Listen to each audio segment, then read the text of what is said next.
Assalamualaikum warahmatullahi wabarakatuh. Halo teman-teman semuanya. Jadi di video kali ini aku bakal sharing mengenai cara menganalisis data kemagnetan dari suatu sinyal kompleks. Nanti kita bakal diberikan nama sinyal kompleksnya dan juga beberapa parameter uji yang kemudian hasilnya bisa kita perhitungkan untuk menentukan nilai momentum magnetnya gitu. Nah, sebenarnya untuk menentukan si kemagnetannya itu bisa atau memperhitungkannya kita bisa menggunakan beberapa platform. Tapi di sini aku bakal menggunakan Excel, Microsoft Excel. Bisa juga pakai software lain seperti JavaScript atau Python. Nah, untuk template-nya sendiri itu sebenarnya nggak ada ketentuan baku. Jadi kembali lagi menyesuaikan dari data-data apa saja yang diberikan itu. Nah, untuk tabel yang aku buat itu ada dua. Yang pertama itu ada tabel konversi. Jadi setiap data yang masuk akan dikonversi ke satuan yang baku, dan juga ada tabel untuk memperhitungkan nilai-nilai atau konstanta yang bakal nanti kita gunakan untuk menentukan momentum magnetnya gitu. Nah, kita akan mulai dari data atau tabel yang pertama, tabel untuk kita mengkonversi nilainya. Nah, yang pertama itu ada C-balance. Untuk C-balance itu kita bisa masukin rumusnya itu 18.900 dikali 10 pangkat 3 dikali massa sampel dalam satuan gram kurang tutup, kita bagi dengan tinggi sampel dalam milimeter, berarti yang di sebelah sini, dikali R dikurangin R0 dikali 10,54 dikali suhu dalam Kelvin. Oke. Nah, ini nilainya masih kayak gini. Gak apa, karena kan tadi di setiap sel yang udah kita select itu belum ada nilainya.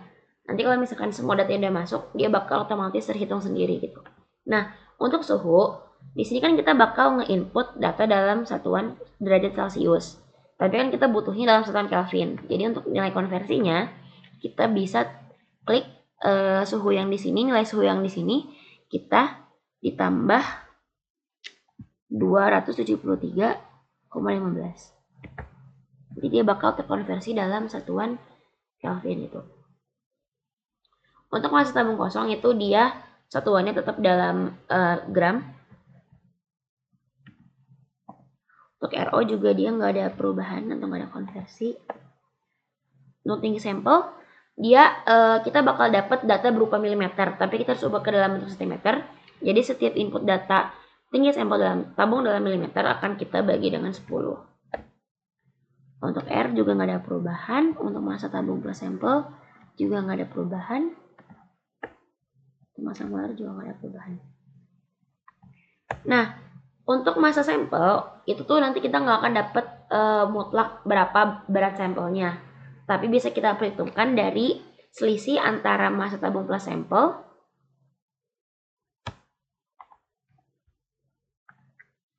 kita kurang dengan massa tabung kosongnya.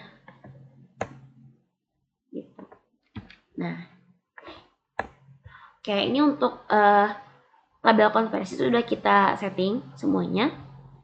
Kita beralih ke tabel untuk perhitungan dari setiap parameternya gitu.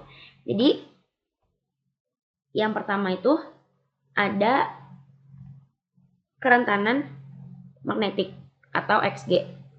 Jadi kerentanan magnetik itu menunjukkan sejauh mana suatu bahan atau suatu sinyal kompleks dalam merespon medan magnet eksternal. Nah, rumusnya itu XG sama dengan CL dalam kurung R min R0 per M 10 pangkat 9. Nah, kita bisa langsung tulis formulanya di dalam sel ini gitu, atau di dalam tabel ini.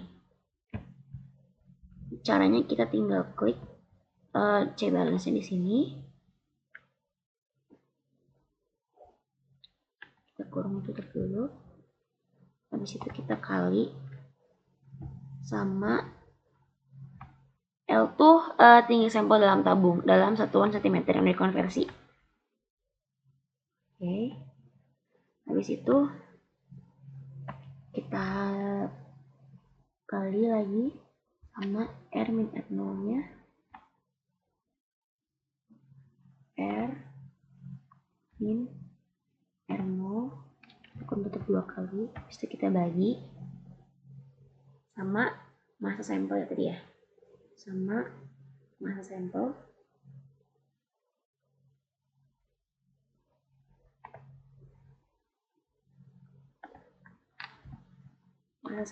dikali 10 pangkat 9.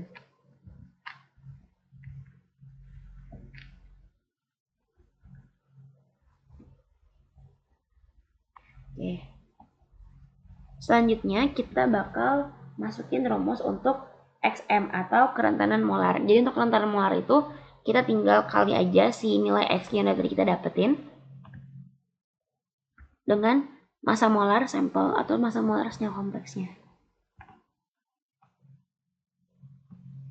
Oke. Selanjutnya kita tinggal masukin nilai untuk X alpha atau kerentanan magnetik terkoreksi. Jadi ini tuh suatu kerentanan magnetik yang telah dikoreksi terhadap kontribusi diamagnetik dari atom, dari ligan, atau dari senyawa lain yang nggak berkontribusi terhadap sifat paramagnetiknya. Nah, di sini kita butuh data berupa diamagnetic correction constant dari tabel. Nah, tabel itu kayak gini. Jadi selain kalian butuh tabel yang tadi, kita juga butuh tabel untuk diamagnetic correction-nya. Terus nanti kita bakal nge-input nilai-nilai yang di sini ke dalam perhitungan kita di Excel. Nah, kita bakal bikin sistemnya tuh si buat bagian in atau ligannya dengan Dropbox kayak gini, yang ke bawah. Nah, caranya gimana? Caranya kita tinggal klik dulu selnya, kita ke bagian data, lalu kita ke validasi data. Nanti di kriteria validasinya kita bisa masukin daftar, dan sumbernya tuh kita tinggal nge-select dari si kolom atau tabel si diamagnetic correction konstannya. Tapi yang kita select tuh cuma bagian ion atau ligannya aja. Jadi si nilai-nilainya nggak usah dimasukin dulu. Kalau udah kita drag dari atas sampai bawah, dari Li sampai PPH3, kita tinggal absolut dan kita klik OK.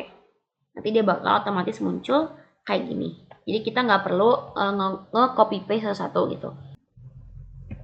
Nah, kan kita mau untuk si nilai persatuannya ini bakal langsung ke input saat kita memilih si ion atau ligan dari tabel diamagnetic correction-nya. Nah, kita bisa pakai rumus VLOOKUP. Kita tinggal klik lookup value-nya. So, kita tinggal select tabelnya. Kalau yang ini kita selectnya tuh kiri kanan ya. Jadi si ligan beserta Pascal konstannya. Kita select semuanya. Jangan lupa di absolute. Setelah itu kita ke call index number-nya kita klik 2. Habis itu untuk range lock-up-nya kita pilih yang false. Nah, dia otomatis keluar ya, kayak kalau kita mau masukin nilai NH4 langsung keluar juga gitu. Lalu untuk jumlah ion atau ligannya bisa kita sesuaikan dari senyawa kompleks yang kita dapat atau kita analisis. Lalu untuk totalnya kita tinggal mengalihkan jumlahnya dengan persatuannya.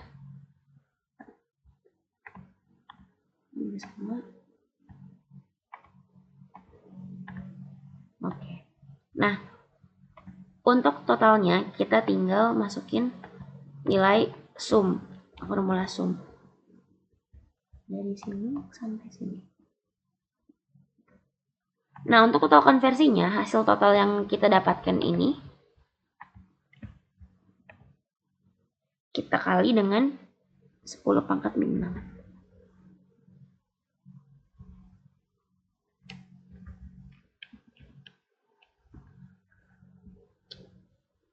Oke. Selanjutnya kita bakal mencari XA-nya. Caranya kan kalau di sini rumusnya itu XM dikurang X alpha ya, total X alpha. Nah, ini juga sama berarti XM yang ada di sini kita kurang dengan nilai X alpha yang udah kita total tadi. Oke, setelah semua data udah kita peroleh dari mulai XG, XM, juga X alpha dan XA, kita bisa langsung menentukan nilai momentum magnetnya atau mu F. Untuk mu F sendiri, itu dia rumus aslinya itu adalah 2,828 akar XA dikali T. Tapi untuk di Excel kita bisa pakai formula SQRT. Jadi kita langsung aja. Tadi 2,828 kita kali. Terus kita masukin SQRT. Terus kita buka kurung. Kita masukin nilai XA-nya. Habis itu kita kali suhu. Nah, suhunya ini dalam satuan Kelvin. Yang udah dikonversi ke Kelvin. Masukin. Oke. Setelah itu kita kurang tutup. Oke. Lalu untuk estimasi jumlah elektron tidak berpasangan, nanti kan kita bakal menentukan si sifat diamagnetik atau paramagnetiknya kan. Jadi kita melakukan sebuah semacam pembulatan dari nilai mu F ini. Kalau di Excel itu pakai rumus round down. Jadi round down. Terus kita masukin sel yang mu F-nya. Habis itu kita 6 digit ke 0 gitu. Kita bulatkan ke 0 gitu. Nah, oke. Jadi untuk Excel-nya sendiri tuh udah siap ya, udah semuanya udah kita masukin rumus-rumusnya. Untuk datanya kita akan masukin datanya ya. Data si pengujiannya.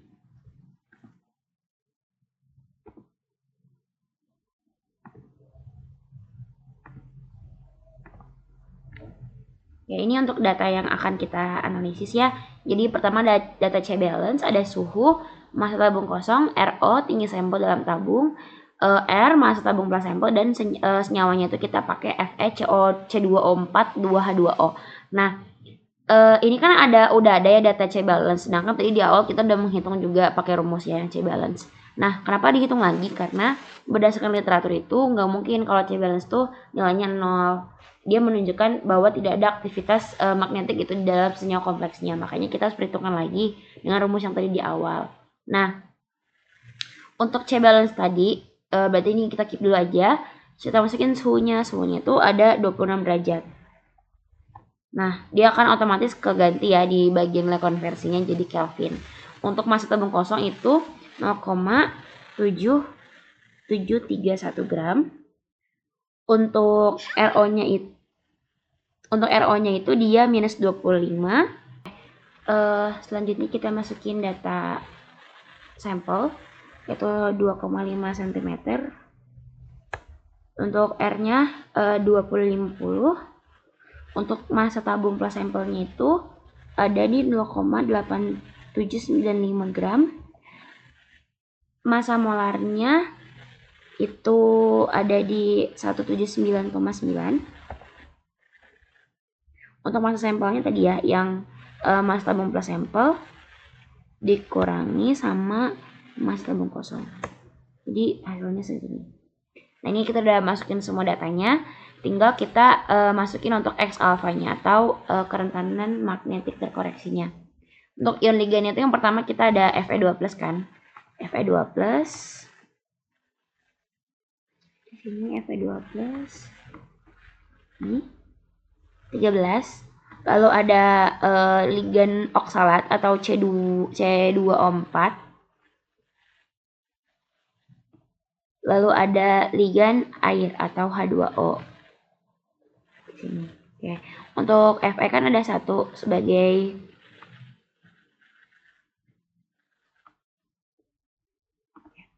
sebagai atom pusat kan dia untuk Fe itu. Jadi dia jumlahnya ada satu. Untuk C2O4 juga ada satu. Dan H2O-nya ada 2. Nah, ini untuk hasil dari penentuan momentum magnet. Jadi dari Xg-nya nilainya ada ini. Untuk Xm-nya nilainya sekian, dan untuk mu F-nya itu 3,2473 Bohr magneton ya. Dan estimasi jumlah elektron tak berpasangannya ada 3. Berarti dapat dipastikan bahwa si senyawa kompleks Fe C2O4 2H2O itu bersifat paramagnetik. Artinya dia memiliki 3 jumlah elektron yang tidak berpasangan, dan dia termasuk ke dalam senyawa kompleks high spin atau medan lemah.